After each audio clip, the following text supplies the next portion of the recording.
Hola, soy Franz Conde, cocinero venezolano, actualmente trabajando como chef ejecutivo del Hilton de Ámsterdam en Holanda. Llego a esta sesión de Venezuela Gastronómico con el privilegio de haber visto ya las otras 3 sesiones anteriores. Y por supuesto, con muchas ganas de sentarme a conversar con la profesora Ocarina Castillo y con mis colegas cocineros Francisco Benante y Víctor Moreno acerca de sus interesantísimos comentarios.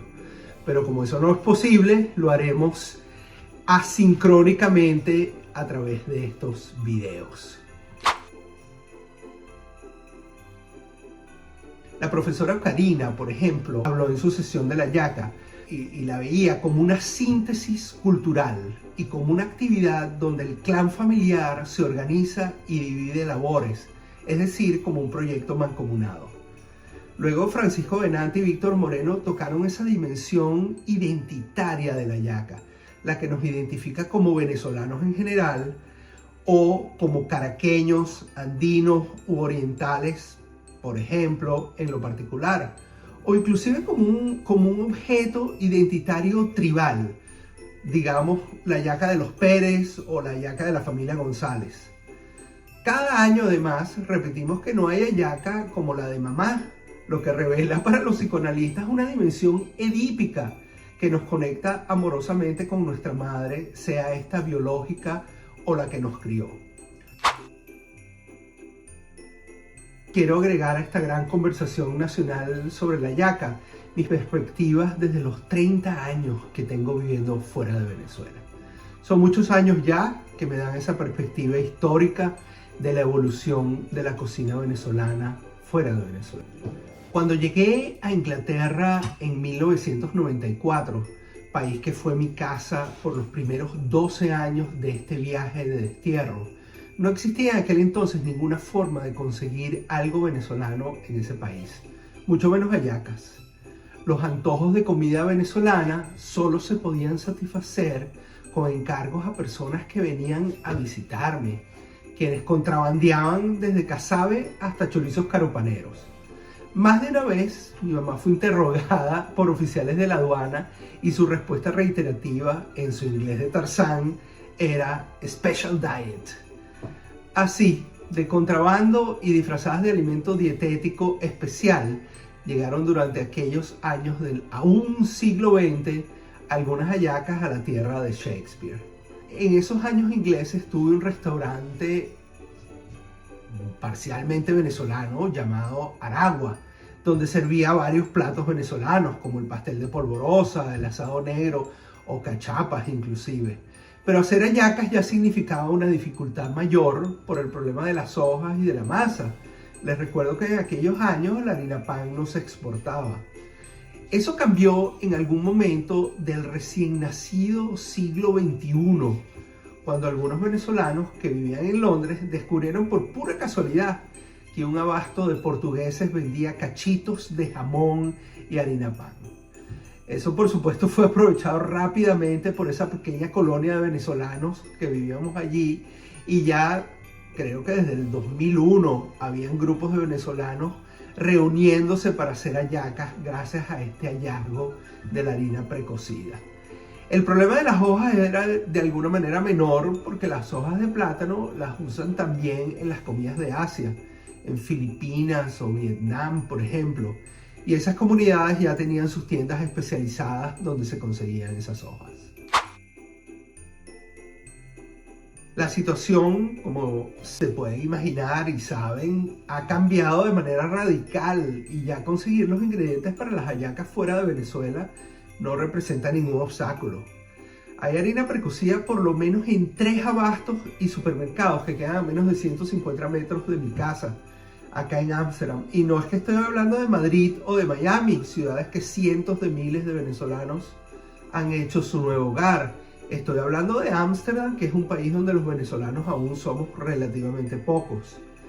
Para darles un ejemplo de algo que se ha convertido ya en un rito migratorio del venezolano, este mismo fin de semana que viene me reúno a hacer hallacas con otras 2 familias venezolanas aquí en Holanda. Una de ellas, la de mi amiga Susana Llerena, con quien estudié ingeniería en la Universidad Central hace 40 años. nada más para que el destino nos volviera a cruzar haciendo hallacas en Rotterdam. Debo decir, Susana, que el ingeniero jefe de la obra esta vez seré yo. Esta necesidad de los venezolanos de llevar su cocina a donde sea que vayan. Digo venezolanos, pero esto es cierto de cada población migrante. Se cuenta fácilmente y lo tenemos absolutamente normalizado ya. Pero si no es un ponche crema y vamos a este fenómeno filosóficamente, hagámonos la pregunta del por qué cuando migramos, cuando dejamos nuestro hogar, necesitamos llevar con nosotros nuestra gastronomía. ¿Por qué nos aferramos tanto al queso blanco, a la harina de arepa, hasta a la frescolita? ¿Y por qué, sobre todo, necesitamos hacer hallacas en diciembre, estemos en Miami, en Madrid o en Madagascar? La respuesta es que la comida es algo que va mucho más allá de lo tangible. Es decir, va más allá de un sabor delicioso, del guiso o del aroma del ají dulce, y más allá del objeto culinario per se, digamos más allá de la arepa o la hallaca específicamente. La comida venezolana para esta diáspora tiene una enorme dimensión emocional y psicológica. Los venezolanos regados por el mundo comemos muchas arepas, es verdad, pero solo la hallaca encarna el rol cuasi sagrado de ser el plato navideño por excelencia. Siendo la Navidad, en realidad, la fiesta nacional más cercana a nuestro corazón y a nuestra identidad. Toda nación tiene una fecha patria, que sirve de rito fundacional, digamos. Los holandeses, por ejemplo, tienen el cumpleaños del rey, o los estadounidenses tienen el 4 de julio, pero para nosotros los venezolanos, ni el 19 de abril ni el 5 de julio capturan ese espíritu de la venezolanidad, como lo captura la Navidad.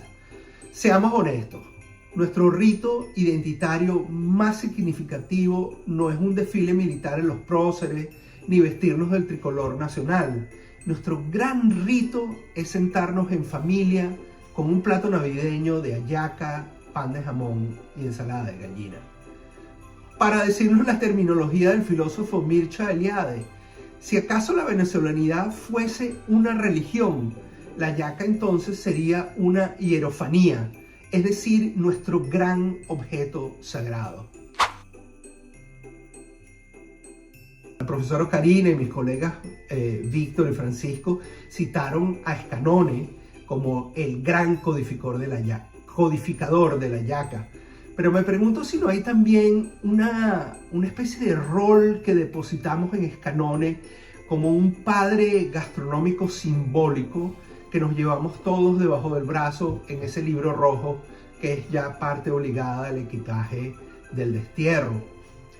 Mi esposa, la psicoanalista Gabriela Reyes, justo acaba de presentar un trabajo en las jornadas de la Sociedad Psicoanalítica de Caracas, donde habla de la hallaca como un objeto transicional.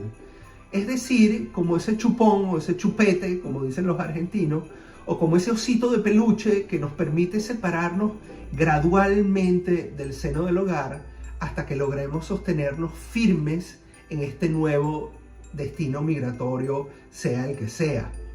Es decir, como ya se ha dicho muchas veces, la gastronomía venezolana que nos llevamos en el equipaje migratorio no es simplemente una preferencia gustativa, sino que es una parte constitucional de nuestra psique, así como las manos o las piernas son partes de nuestro cuerpo.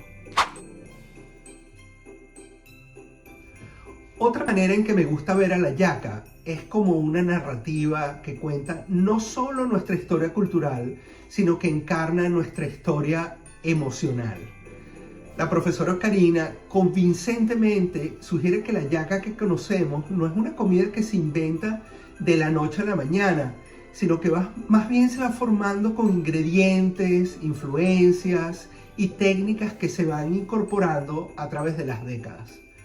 Esto me parece una muy acertada perspectiva que podríamos llamar geológica inclusive o arqueológica, cuando distintos materiales o minerales se van acumulando sobre la superficie terrestre, en este caso la superficie de la historia, y cuando excavamos lo que vemos son varias capas que representan nuestra evolución geológica. Es muy bonito y útil para los historiadores ver a la yaca así, como un objeto arqueológico que cuenta toda la historia cultural de Venezuela. Esa idea me inspira a sugerir ver a la yaca como nuestra gran narrativa mitológica. Si se quiere, algo así como un gran poema homérico que refleja los valores y dramas de nuestra cultura. Imaginemos que la yaca es como nuestra gran telenovela nacional, una de Cabruja, por cierto. El guiso de la yaca, por ejemplo, captura la aventura colonial árabe en España y la aventura colonial española en Venezuela, unos años después o unos siglos después. En la combinación de sabores del guiso, la masa y la hoja, hay también como una armonía musical que a veces suena a vals, pero a veces suena a joropo y a veces inclusive a una pieza atonal, moderna, modernista, schönbergiana, podríamos decir. En los sabores de la yaca hay dramas, hay pugnas, hay traiciones, hay reconciliaciones. Hay un drama edípico no resuelto, como ya les dije. Hay borracheras y montadas de cachos. En la manufactura de las hallacas, en familia, siempre hay un final feliz, como algunas telenovelas, pero nunca faltan las subtramas infelices. En mi historia personal ha habido diciembres de hallacas muy buenas, como las que hizo mi ex esposa Elizabeth en el 2018, que fueron como una bandera blanca de paz a mí y a mi nueva esposa después de un divorcio volcánico, ¿no? Y he tenido también diciembres de hallacas muy malas, como las del año de la pandemia, donde todas sabían agrias. He pasado años sin hallacas, que ya están enterrados en el olvido. Y han habido también años donde hemos decidido no hacer hallacas, porque es mucho trabajo, pero que cuando llegue el mediodía del 24 he tenido que salir a preparar de urgencia unos bollos, aunque sea porque el prospecto de pasar unas navidades deshallacados o desbollados es ya demasiado triste para los venezolanos.